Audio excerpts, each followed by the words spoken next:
Hello, everyone. Welcome to Entertainment Expansion. We're your hosts, Tyler Callahan and Mike Ferrante. Mike, how you doing? Well, Tyler, as always, I'm chilling, but an extra special type of chill in the air because we are actually talking about a movie that we will not be shit talking at least too heavily today. Yes, indeed, we are talking about Guardians of the Galaxy Volume 3, better late than never. But Tyler, I'll kick it to you. What are your thoughts? Yeah, so the end of a trilogy is another trilogy at the MCU that's now finished. James Gunn. This was a film that should have came out a few years ago. Then, he was fired. Then he was brought back. Then the pandemic made, something called Suicide Squad in between all that. So this is a movie that should have been out, I think, back in 2020. It's finally out. And it's a good time. It is. I will say right now, before we go into spoilers and talk about what we like or what we didn't like, I will say right now, definitively, this is the best MCU movie we have had since Infinity War. You're putting it above Endgame. Endgame's not that good. Got to be honest. Some people might say that's a hot take. I don't know if I'm inclined to disagree with Endgame you. suffers from the No Way Home problem, where it's not a bad movie. It has a lot of great moments. It's not a great movie. Yeah. Like, I think history, when we look at the MCU, the first one, Infinity War, everyone's gonna love them. Best movie of all time. Endgame, not so much. Not so Mm, much. We're not here to talk about the best MCU movies I because know. we both know it's the Winter But I, Soldier. I will say, Well, since what, Infinity Wars 2018 is the best MCU movie in 5 years. yeah, James Gunn really knows how to make a movie, and he Yeah, knows how to keep you engaged throughout it. Also, shockingly, there was not a bad moment of CGI in this film. Isn't that funny? yeah. This was clearly a movie that they, I think, one, they took their time with, but two, Yes, James Gunn, I think, also he uses a lot of like prosthetics as well for the aliens, so yes. they look real, right? If you're only CGIing the action and the backgrounds at points, it looks better than with everything being CGI, Well, even the animals were CGI because this was very kind of animal heavy, and they like look better than rabbits. those goats in Thor. They definitely did, and that's kind of my point. But yeah, I think the grand overview is solid movie. I think it did fantastic job wrapping up the trilogy and the story of this Guardians of the Galaxy. Yeah, Yes, spoiler alert, there will be probably future Guardian movies. Not likely James Gunn will be coming back to helm them, so cannot speak about the quality of that. But the biggest thing I liked about this movie is that it's on a positive note without killing anybody off. I think that's the biggest twist in the entire movie. Yeah, you were Because expecting someone was getting it. I mean, the trailers really wanted to smack you over the head with it that someone's dying, which is smart. They played to your expectations that people usually die at the end of a trilogy. So, Yeah, the fact that they gave everyone a good ending, like they gave every single character of the main group a good ending, that's some great writing right there. Like, that is something that, the script deserves some praise. And none of it's bullshit. It all makes sense thematically where they go. yes, it absolutely does. And throughout like, all three films, you do see everyone's character development kind of Mhm. flesh out nicely. No. Biggest one is probably Drax. Oh, I was going to Because, say Drax. I was going to say Nebula. well, Nebula also, you started seeing the change in Infinity or Endgame, In sorry. Endgame, yeah, I guess. And with Drax snapped, he wouldn't be there. But I mean, even from if you go from a trilogy standpoint, she goes from like secondary antagonist to the first movie True. to the third movie. I think one of my favorite scenes is when Rocket comes back and the group on the high evolutionary spaceship, they hear it, right? Nebula is just so overwhelmed, like she can't focus. She's gasping because like she really had a really the closest connection to Rocket out of all of them. Yeah, because she Because directly worked them after for the snap. yeah, for 5 years they were the only two Guardians. That was it, which is longer than this group has been working together. Actually, yeah. So yeah, I mean, what together? This group is together what 2 or 3 years at most, and you have Nebula and Rocket for 5 additional years. So there's been a lot of time there, and I think it's those moments that really hammer home like she's changed a lot. And look, that's not to say Drax hasn't changed a lot as well. Drax from 1 to 3 is almost a completely different character. Correct. I would say if I was to give it a small downside, maybe a little too stupid at times, but give and take. Indeed. Let's talk about the main antagonist of this film. No one honestly, if you watch this movie, you're gonna hate this guy more than you hated Thanos. Because goddamn, Yeah, is he a piece of shit. yeah. I mean, hey, look, same actor from Peacemaker, right? He was good in that show. Turns out he's great as a villain. Yeah, definitely was. I mean, if you like him and his whole posse, the minute they started being a dick to Rocket and his friends, it was like, yeah, they need to die. They gotta go. Yeah, I hated his scientist too. Like I can understand him being cocky, right? He's so smart and all that. Why are you scientist cocky? Like, why do you gotta be assholes?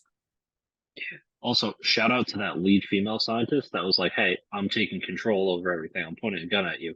This guy can fucking throw you with his mind and just blow shit. Like, okay, you should have just pulled the trigger. What are you holding That's that true, gun but for? I actually did like how she was also able to get a lot of people around him to actually agree with her. Usually, it's just the one person that stands up. It's like, no, we're done, and like they just die. It's like, no, everyone turned on him, and he's still like, fuck it, all right, Yep. It's like, okay, you pulled the Thanos. I'll do this myself. yeah.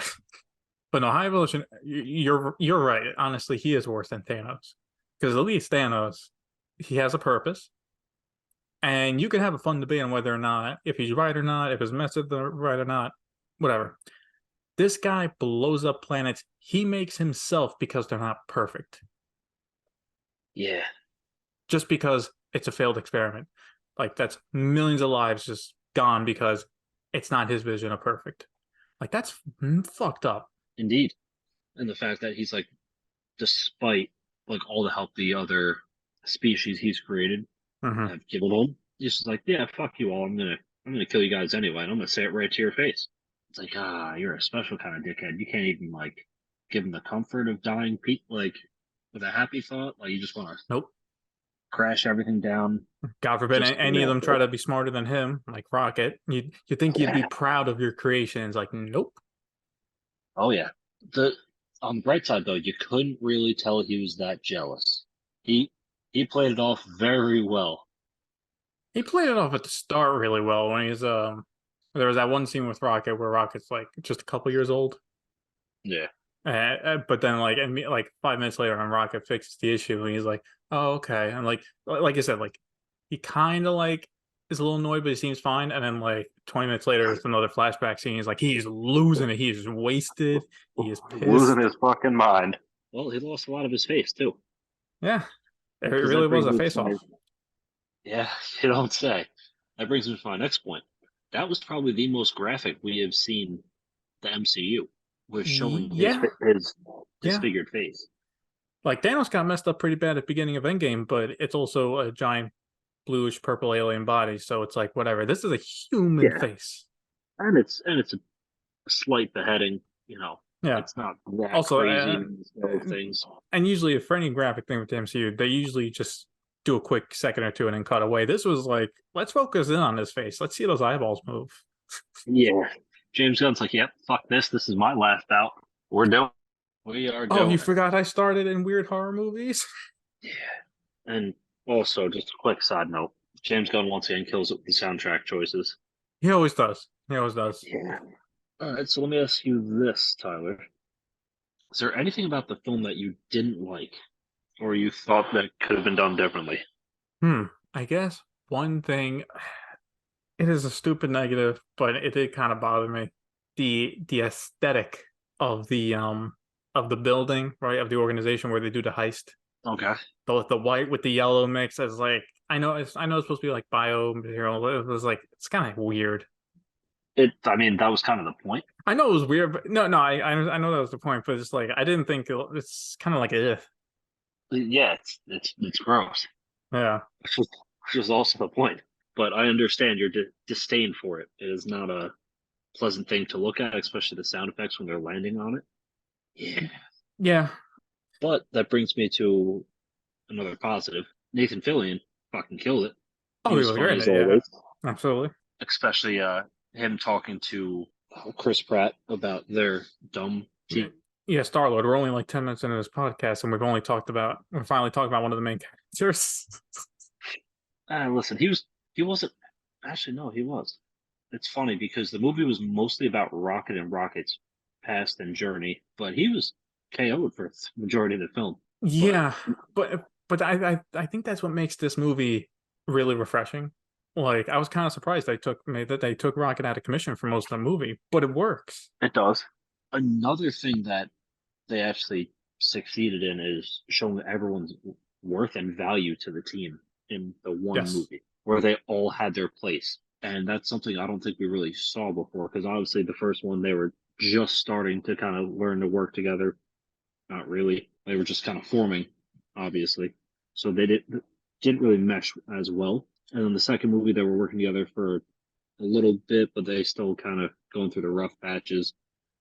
Rocket and Quill didn't really get along too well. They both wanted to be captains and all that, so Hmm. they all constantly butted heads. But in this movie, everyone was in sync and everyone showed their place and their role within the Guardians. Yeah, no, definitely. Like when Rocket goes down, like no questions asked. They have a plan. All right, who's in charge of nowhere? They immediately leave on the ship, and they're already contacting people.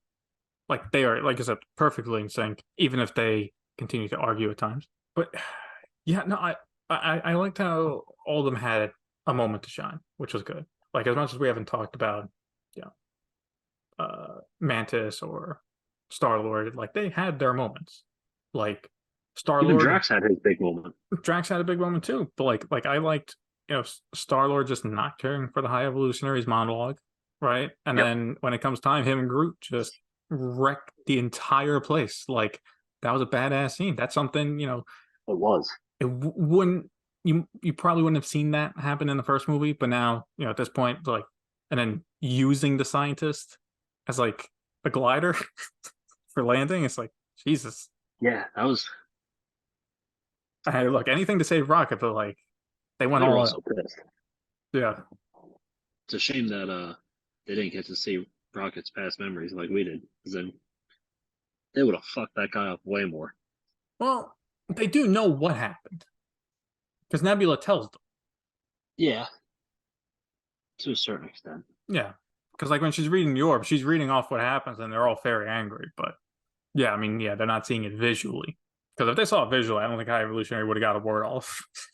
No, They just jump him in his chair. shoot him right on the spot. I think another character we're actually missing, we haven't talked about, is Gamora? no, well, yeah, Gamora, but the new character, the uh Adam Warlock, played by Oh, Will you mean Porter. fucking Captain Useless, who didn't do shit the entire movie? Yeah, but he was funny. He just basically played a child in a But to man's be body. fair, that's fine because they What said he, they yeah, released him early. So correct. That's what he was. So he uh, was obviously a little bit on the unintelligent side. yeah, I mean, I think he'll come into his own. I mean, they kind of teased that a bit in the post-credit scene if there is a fourth movie or whenever we see them in an Avengers movie. Yeah, And I like how he didn't like he easily could have been, and he kind of was kind of looking like for most of the movie to be like a future main bad guy. But no, he's one of the members now. Which I think is yeah, a nice touch. yeah. It kind of makes sense Yeah. because they're forming the Guardians of the Galaxy version 2. And you brought up Gamora. I'm curious if James Gunn had to do some reworking.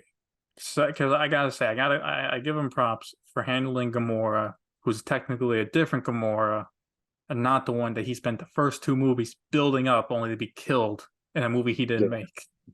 yeah, It, but I feel like like all look, I don't know. Like pre-firing, did he have a plan? Was he given a heads up? Hey, a year in advance. Hey, we're probably gonna kill Gamora in Infinity War, so if like you can work that into three, that'd be great. Like I don't know what the background on that was, but considering like he's got to deal with a new Gamora that was brought in from Endgame and the conflict there, I think it was done well. I think it was too, and logically it tracks. Like where she is, like her mental state, Yeah. it's fully there. Like, did she start developing a soft spot for Quill again towards the end? Definitely, but it wasn't enough to where she was going to leave the Ravager lifestyle behind. But I think she kind of noticed, like, okay, I could see why Mhm. I did fall in love with you kind of thing. Yeah, everyone's in Guardians 3. Mentally, she's in Guardians 1. Oh, 1.5. Well, by the end, I'd say she's like a 1.5. She starts at like a 1. Right, she's with Yeah, the Ravagers doing her own stuff. The most she talks to Nebula is, nods. Right. nods and grunts. Yeah. That's how you communicate with your siblings. So I don't know about you. No, I just stare him down. Okay. Well, good to know. Thank God I'm not your sibling. Um, did you think there was a little bit of lack of action in the movie? Because really, after the initial fight, it kind of went on like a good hour for another action Yeah. scene. I feel like it was quality action over quantity, though. That's true. The ending fight was great. Like the one shot through the hallway, Because the action fantastic. sequences we got were Hmm. definitely some of the better ones that we've Even the seen small one, recently. like Warlock versus And Nebula and Drax, like that was a good fight, yes, and that's how you start the movie. Yeah, I don't really count it as a negative. It's just something, just thinking about the film and what was different. That was something that was noticeable. yeah. But I think the overall tone of the movie, it worked. Like Yeah, it didn't need to be a super action-packed movie. Because and again, if you're trying to really create the end of this trilogy, you're probably not going to do it in an action-packed way, especially if you want to send off the characters right. So I think everything was very tastefully done. I mean, before we wrap up, we can't even. It would be a mistake if we don't even mention the first proper S use in the MCU, Indeed, done on a car joke, no less. It fitted, absolutely. it did. We've all been there, but you know, like they really gave Gunn a lot of leeway with this movie. Yeah, because again, it's like, hey, this is my lesson doing for you guys, so fuck it. Yeah, Fucking I mean, look, they could always nope. like muted it out, so at least they were cool enough to be like, yeah, fine, it's whatever, keep it. Yeah, because this was definitely the most adult PG-13 I think the MCU has released. Yeah, But um, yeah. I mean, I think that's it for my thoughts. I mean, personally, I thought it was a great movie. Again, best MCU movie. I mean, if we're even including honestly best MCU content in the past 5 years, including even the shows, the only thing really that comes close is like Loki. yeah, Um, I can agree with that. this succeeded, I think, on just about every level. It is a good quality movie. Just as a regular MCU movie, it's up there. It caps off a great trilogy of movies and also sets the stage for a Guardians group for the MCU down the road. I personally don't think they'll do a fourth because I think Disney knows James Gunn is very closely associated with Guardians movies. But Yeah, whenever Kang Dynasty wants to show up at any point in like but 2030 at this rate, you will know what Guardian members would show up. yeah. So, I mean, recommendation, it's a yes for me. Go watch. Mike, you gonna recommend this or no? You know, I would say yes, Mm, but but I'm 100% going to say yes. I okay, mean, good. so if it wasn't a dead giveaway that we really didn't have anything negative to say about this movie, Given the which past is few episodes, I can understand, it's the audience being a little shocked. yeah, it's a breath of fresh air. I know, but we get a good movie, and guess what? We'll give it the praises it deserves. So yes, I wholeheartedly recommend this movie, and let's do them one better, Tyler. Yeah. As far as in the Guardians trilogy, where would you rank this specific movie? Well, I think my ranking for this movie within the trilogy is a solid number two. It's a really Ah, good so you're movie. saying Hmm? you're saying it's the shit. It is the shit. It is not shit. It is the shit. It is the shit. I, I couldn't agree more, my friend. I Uh, think we have the same exact ranking where obviously the first Guardians are gold on that one. yeah, first Guardians number one. Second place, obviously Guardians 3. It's a great movie. And Guardians 2 a third. I mean, for that one, for me, I did like it a bit less than the first one, but it's not a bad movie. It's definitely not a bad MCU movie. It's just not as good as the first one. And right now, for Now me, it's not as good as the third one. it's not as good as the third one. It's the weakest of the three, but it's still a good movie. Correct. It still is better than, again, most of the MCU of recent. Yes. And even some older ones, like, Thor 1. Better than Whoa, that. whoa, whoa, whoa, whoa, whoa, whoa, whoa. You take that back. Okay, fine. Thor 2. Yeah, okay. Okay. All right. Fair Okay. deal. Fair deal. But as always, these are only our thoughts about Guardians of the Galaxy Volume 3. We want to know what your thoughts are. As always, feel free to tell us at Entertainment Expansion. Check us out on Instagram, Facebook, and YouTube. Thank you for listening.